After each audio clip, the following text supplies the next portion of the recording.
எல்லோருக்கும் வணக்கம். இன்னைக்கு ராஜயோக சீரீஸில் நம்ம பார்க்கக்கூடிய சப்ஜெக்ட் ஸ்ரீ. இப்போ பாருங்களேன், நம்ம யாராவது ஒருத்தரை அட்ரஸ் பண்ணுறோன்னு வச்சுக்கோங்களேன். அவரை எப்படி கூப்பிட்றோம்? மிஸ்டர், திரு, இல்லை இந்த மாதிரி அடைமொழி சொல்கிறாங்களே, அந்த மாதிரி ஸ்ரீ. பெண்களுக்கு மிஸ்ஸஸ், மிஸ்ஸு, இல்லையா? அப்படி நிறைய அடைமொழியோடு தான் கூப்பிட்றோம். பரமாத்மா சொல்கிறாரு, இந்த சமயத்தில் கலியுகத்தினோட கடைசியில், கலியுக காலகட்டத்தில் நம்ம யாரையும் ஸ்ரீ அப்படின்ற ஒரு பட்டத்தை வச்சு கூப்பிடக்கூடாது அப்படின்றார். அவர் என்ன சொல்கிறாருன்னா, அது தகுதியானவர்களுக்கு மட்டும்தான் கொடுக்கணும் அப்படின்றார். தகுதியானவர் யாருன்னா, தேவதைகளுக்கு மட்டும்தான் இந்த பட்டம் கொடுக்க முடியுன்றார், அந்த அடைமொழி கொடுக்க முடியுன்றார், ஸ்ரீன்ற படமொழி. நம்ம சாதாரணமாக போட்டுறோம் கல்யாண பத்திரிகையில் ஸ்ரீ, ஒருத்தரோட பேர் ஸ்ரீமதி, இல்லை அந்த மாதிரி இந்த ஸ்ரீன்னு வர வார்த்தை வர்ற மாதிரி நம்ம போட்டுறோம். தேவதையாக வரும்போது யாரெல்லாம் வராங்க? கிருஷ்ணன் தேவதையாக வராரு, ராமன் தேவதையாக வராரு.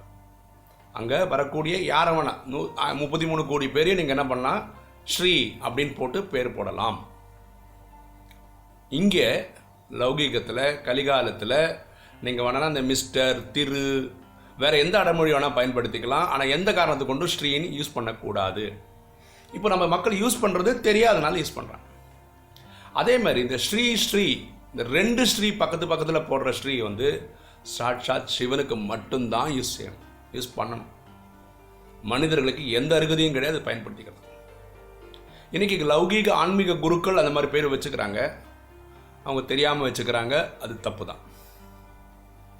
அதே மாதிரி ஜகத்குரு அப்படின்னு வச்சுக்கிறாங்க, சத்குருன்னு பேர் வச்சுக்கிறாங்க அவங்க. ஓகேவா? இது அவங்க வச்சுக்கிறாங்க, இல்லாட்டி அவங்களுடைய சீடர்கள் அவங்களுக்கு வைக்கிறாங்க. அதுவும் தவறானது. சத்குரு என்ற பேர் உலகத்திலேயே யாருக்காவது பொருந்தும்னா அது சாட்சாத் சிவனுக்கு மட்டும்தான் பொருந்தும், வேறு யாருக்கும் பொருந்தாது. ஏன் பொருந்தாதுன்றது எக்ஸாம்பிள் சொல்கிறேன். நம்ம ஆத்மாக்களுக்கு இடையிலேயே ஒரு டவுட் இருக்குது. டீச்சர், குரு, இந்த வார்த்தையில் ஒரு கன்ஃபியூஷன் இருக்குது. நம்மளை பொறுத்தவரைக்கும் டீச்சரோ ஆசிரியர்ன்றோம் தமிழில். குருன்னா என்ன சொல்கிறோம்? குருகுலம் சொல்லி கொடுக்கக்கூடிய அந்த இடத்துல இருக்கக்கூடிய சாதுவோ சன்னியாசியோ அவனு சொல்லி தான் தராரு, அவரை குருன்னு சொல்லிடுறோம். ஸோ இதில் பெரிய டிஃப்ரென்ஸ் இல்லைன்னு நினைக்கிறோம். கிடையாது, இருக்குது, டிஃப்ரென்ஸ் இருக்குது. நம்ம தந்தையை என்ன சொல்கிறோம்? 3 விதத்தில் முக்கியமாக சொல்கிறோம். 3 விதத்தில் நம்மள அவரை நினைவு பண்ணணும்னு சொல்கிறோம். அப்பா, டீச்சர், சத்குரு, இந்த நினைவு பண்ணணும்னு சொல்கிறோம். அப்போது அப்பா தான் ஆத்மாக்களின் தந்தை, அது புரிஞ்சிச்சு. டீச்சர், சத்குரு 2 ஒரே அர்த்தமாக இருந்தால் எதுக்கு 2 தனிப்பட்ட வேர்டு? அப்பா இந்த ராஜயோகம் இந்த பூமியில் வந்து சொல்லி கொடுக்கறதுனால அவர் டீச்சர், அது புரிஞ்சு போச்சு. இப்போ சத்குருன்னா என்ன? நம்ம எல்லாமே சாந்தி தாமம்ன்ற வீட்டில் இருந்து கீழே வந்து நடிச்சிட்ருக்கோம். வரும்போது எல்லாம் தனியாக வந்துட்டோம், அதுக்கப்புறம் பிரிவு எடுத்து நடிச்சிட்டே இருக்கும். இந்த பூமியில் இருக்க யாருக்குமே தனியாக சொந்த முயற்சியில் திரும்பி சாந்தி தாமம் போக முடியாது. அது எந்த குருவாக இருந்தாலும் சரி, அவங்க சொல்கிறாங்க நம்பிக்கையில் என்ன சொல்லுவான்? ஜோதியோடு ஐக்கியமாகி விடுது.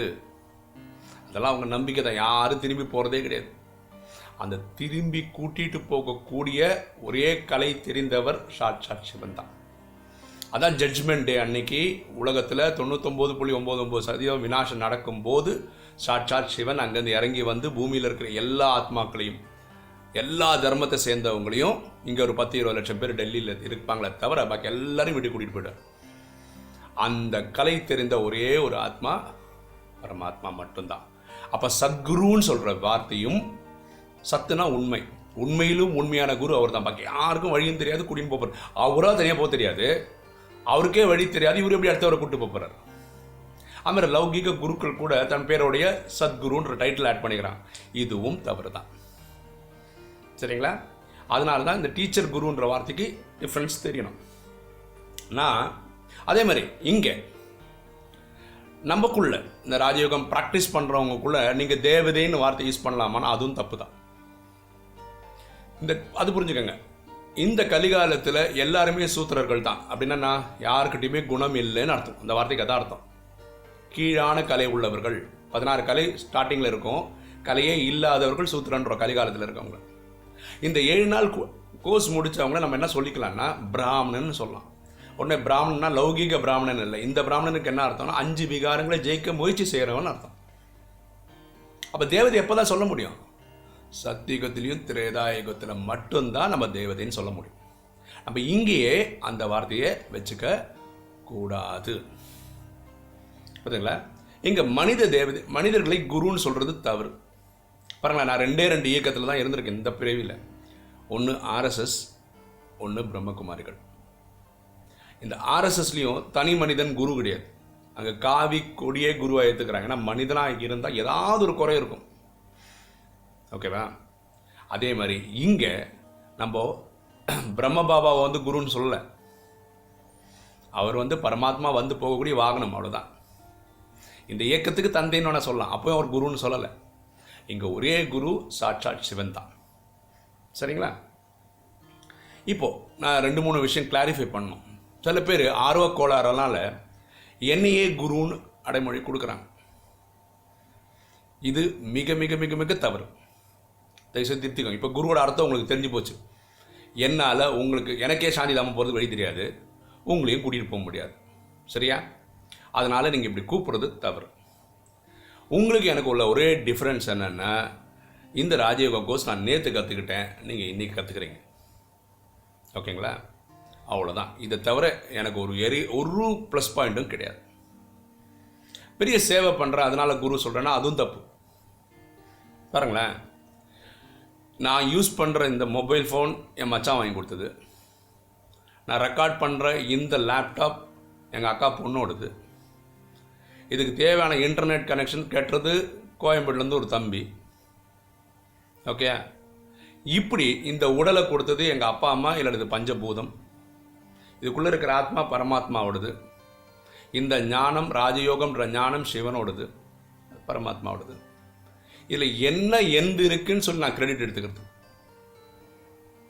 செய்பவர் செய்விப்பர் பரமாத்மா, நான் ஒரு டூல் தான், அவ்வளோதான். இதுக்கு மேலே இதில் எக்ஸ்ப்ளனேஷன் கொடு. ஸோ இதில் கிரெடிட் எடுத்துக்கிறதுக்கு எங்கேயுமே இடமே இல்லை எனக்கு.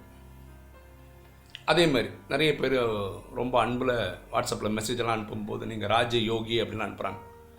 இதெல்லாம் ரொம்ப பெரிய வார்த்தைங்க. இதுக்கெல்லாம் நான் ஃபிட்டானா எனக்கு தெரிஞ்சு இல்லை. நான் என்ன எப்படி புரிஞ்சுக்கிறேன்னா, உலகத்தில் இருக்கிற நிறைய சிவ பக்தர்களில் நானும் ஒருத்தன்.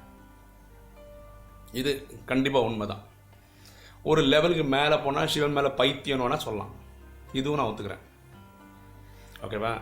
அதே மாதிரி இந்த ராஜயோகா ப்ராக்டிஸ் பண்ணுறதை பொறுத்த வரைக்கும் நான் என்னை எப்படி டிஃபைன் பண்ணிப்பேன்னா, நான் ஒரு சகஜ யோகி. சகஜ யோகினா ரொம்ப கேஷுவலாக.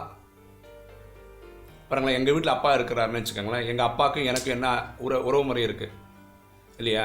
இப்போ எங்கள் அப்பா வந்தார்னு வச்சுக்கோங்க வீட்டுக்குள்ள, உடனே எழுந்தெல்லாம் நிற்க மாட்டேன் நான். எங்கள் அப்பாங்க அதே மாதிரி ரொம்ப அசால்ட்டாக தான் பாருங்கள். என்னை பார்த்தீங்கன்னா நிறைய பேர் இருக்காங்க, ஏன் எங்கள் சிவபக்தன் 3 பட்டை போட்டுக்குள்ள இது போட்டு. நான் பக்தியிலே போட்டது கிடையாது. நான் சிவபக்தின்னு எனக்கும் சிவனுக்கு தெரிஞ்சால் போதும். அவ்வளோ சைலண்ட்டாக பண்ணுறவன் நான். ஸோ இந்த ராஜயோகி குரு இந்த மாதிரி வார்த்தையெல்லாம் போட்டு எனக்கு கொஞ்சம் கஷ்டப்படுத்தாதீங்க ப்ளீஸ். இல்லை ரியலாக சொல்கிறேன், எனக்கு இதிலெல்லாம் உடன்பாடே கிடையாது, கண்டிப்பாக கிடையாது. ஓகேவா? ஆக்சுவலாக நான் அந்த அளவுக்கு வரணும்னு ஆசைப்பட்றேன். ராஜயோகின்னு கூப்பிட்ற அளவுக்கு நான் என்னை திறமைகளை உயர்த்திக்கணும்னு முயற்சி பண்ணுறேன். அந்த லெவலுக்கு நான் எனக்கு தெரிஞ்சு I am no way near to it. நானும் உங்களை மாதிரி முயற்சி பண்ணுறேன். காமம், கோபம், அகங்காரம், பற்று, பேசி ஜெயிக்க முயற்சி செய்கிற 10-15 பூமியில் இருக்கக்கூடிய 30 கோடி ஆத்மாவில் நானும் ஒருத்தன். அவ்வளோ சாதாரண ஆள் தான் நான். சரிங்களா? அடுத்தது ஓகே, நீங்கள் இந்த மாதிரி யாராவது கூப்பிடணும் அப்படின்லாம் நினச்சிங்கன்னா, நானே பார்க்குறேன் நிறைய ஆத்மாக்கள் பயங்கர பவர்ஃபுல்லாக பண்ணுறாங்க. இப்போது அன்பில் நிறைய பேர் என்ன பண்ணுறாங்கன்னா, என்னையும் நிறைய குரூப்பில் சேர்க்குறாங்க. வாட்ஸ்அப் குரூப்பில் அப்படி ஒரு குரூப் இருக்குது, யோகான்னு ஒரு குரூப் இருக்குது, வாட்ஸ்அப் குரூப்பு. அது சுதர்ஷன் ஒரு பிரதர் இருக்கார், ஸ்ரீலங்காவில் இருக்கார். நான் ரொம்ப அதிசயப்படுறது வந்து அந்த குரூப்பு தான். ஏன்னா இப்போ நம்ம டிராஃபிக் கண்ட்ரோல்னு சொல்லி நான் வீடியோ போட்டிருக்கேன், எந்தெந்த டைமில் டிராஃபிக் கண்ட்ரோல் சாங்ஸ் எல்லாம் வரும். அந்த குரூப்பில் அந்தந்த டைமுக்கு சப்போஸ் 5 மணிக்கு ஒரு டிராஃபிக் கண்ட்ரோல் இருக்குன்னு வச்சுக்கலாம், 4:59க்கு அந்த டிராஃபிக் கண்ட்ரோல் சாங் அதில் போடுவாங்க. அந்த பிரதர் போடுறாரு. பாருங்களேன், வாட்ஸ்அப்பில் வந்து நீங்கள் ஆட்டோமேட் பண்ண முடியாது. ஆட்டோமேட் பண்ண முடியாதுன்னா என்ன அர்த்தம்னா, இந்த டைமுக்கு கரெக்டாக போட்டுருன்னு முன்னாடியே போட்டு வச்சிட முடியாது. இப்போ யூடியூப்பில் என்னால் பண்ண முடியும், அது மாதிரி வாட்ஸ்அப்பில் பண்ண முடியாது. நான் அந்த குரூப்பில் குறைஞ்சது ஒரு 3-4 மாதமாக இருக்கேன். அந்த டிராஃபிக் கண்ட்ரோல் சாங்ஸ் எல்லாம் வர்றதை வச்சு தான் நான் டைம் 5 ஆயிடுச்சா, இந்த டைம் ஆயிடுச்சான்னு பார்க்க முடியும். கிளாக்கு கூட தப்பாக போகும், இவர் போடுறது மிஸ் ஆகாது. ஒரு நாளில் காலையில் 6 மணிலேருந்து நைட்டு ஒரு 10 மணி வரைக்கும் தான் என்னால் வாட்ச் பண்ண முடியுது. இந்த டைமுக்குள்ளே ஒரு நாள் கூட இவங்க டிவியேட்டே பண்ணதில்லை. எனக்கு என்ன அதிசயம்னா, இந்த குரூப்பில் இருக்கிற எல்லாருமே இந்த வருஷ கடைசியில் கர்மாதி தானெல்லாம் வச்சுருப்பது கிடையாது. ஏன்னா அந்த அளவுக்கு நினைவில் இருக்கிறாங்க அந்த குரூப்பில். நான் இந்த லெவல் அடையிறதுக்கே எனக்கு எத்தனை வருஷம் ஆகும் தெரியாது. அந்த பிரதர்லாம் பயங்கரமாக பண்ணுறாங்க. இந்த பிரதரில் அந்த டீமில் இருக்க எல்லாருமே, நான்லாம் அந்த குரூப்பை பொறுத்தவரை கற்றுக்குட்டி தான். நான் இது வரைக்கும் ஒரு கமெண்ட் போட்டதில்லை அந்த குரூப்பில். ஏன் போட்டதில்லை? நம்ம அந்த லெவலுக்கு வரவே இல்லை.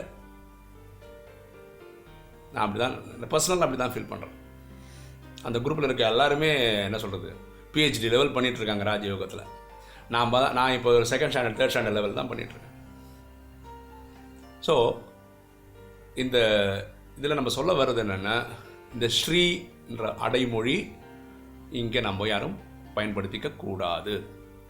புரிஞ்சுங்களா? இதெல்லாம் யூஸ் பண்ணலாம். சத்தியகம் வந்தோம்னா திரேதகம் வந்து யூஸ் பண்ணிக்கலாம். இப்போ பாருங்களேன், ஒரு இன்ஜினியரிங் படிக்கிறாருன்னு வச்சுக்கோங்க, பிஇ படிக்கிறாருன்னு வச்சுக்கோங்களேன். இப்போ பசங்க என்ன பண்ணுறாங்க, பிஇன்னு போட்டு ஃபஸ்ட் இயர் படிக்கும்போது பிஇன்னு போட்டு மேலே ஒரு கோடு போட்டுவாங்க, அதை படிக்கிறேன்னு காமிச்சிக்கிறதுக்காக. இதெல்லாம் ஆர்வ கோளாறில் பண்ணுறது. ஆக்சுவலாக எப்போ போடணும், 4 வருஷம் டிகிரி முடிச்சு அந்த சர்டிஃபிகேட்லாம் கொடுப்பாங்கள்ல, அதுக்கப்புறம் பேருக்கு பக்கத்தில் போட்டால் நல்லது. அதனால் எதெல்லாம் பயன்படுத்தக்கூடாதுன்னா, ஸ்ரீன்ற வார்த்தை பயன்படுத்தக்கூடாது. சத்குருன்னு நீங்களாவே ஒரு டைட்டில் உங்களுக்கு வச்சுக்கக்கூடாது. அதெல்லாம் ரொம்ப அழகு கிடையாது. பொதுமக்கள் கொடுத்தாலும் அது வேறு விஷயம். அது கூட நமக்கு பொருந்த நம்ம செல்ஃப் இன்ட்ரோஸ்பெக்ட் பண்ணணும். நம்ம அதுக்கெல்லாம் தகுதியானவர்களாக அவங்கவுங்களே பார்த்துக்கிட்டா நல்லது. அதேமாதிரி நீங்களே உங்களை நான் தேவதை அப்படின்னு சொல்லக்கூடாது. தேவதை நம்ம ஆவது சத்தியுகத்திலையும் திரேதாயுகத்திலே தான். ஓகே, இங்கே மேக்ஸிமம் உங்களால் கர்மாதி தாக்க முடியும். அப்போவும் சூட்சம் முதல்ல தான் இருக்க முடியும், அட்வான்ஸ் பார்ட்டியாக நடிக்க முடியும். சத்தியுகத்தில் கிருஷ்ணன் ராஜ்யம் அமைக்கிறார் இல்லையா, லக்ஷ்மி நாராயணனா, அதுலேருந்து தான் சத்தியுகமே ஸ்டார்ட் ஆகுது. அதுக்கப்புறம் நீங்கள் எப்போ வேணால் ஸ்ரீன்னு போட்டுக்கோங்க. சரிங்களா? ஓகே, உங்களுக்கு இந்த வீடியோ பிடிச்சிருக்குன்னு நினைக்கிறேன். பிடிச்சிருக்கவங்க லைக் பண்ணுங்கள், சப்ஸ்கிரைப் பண்ணுங்கள், ஃப்ரெண்ட்ஸுக்கு சொல்லுங்கள், ஷேர் பண்ணுங்கள், கமெண்ட்ஸ் போடுங்கள். தேங்க்யூ.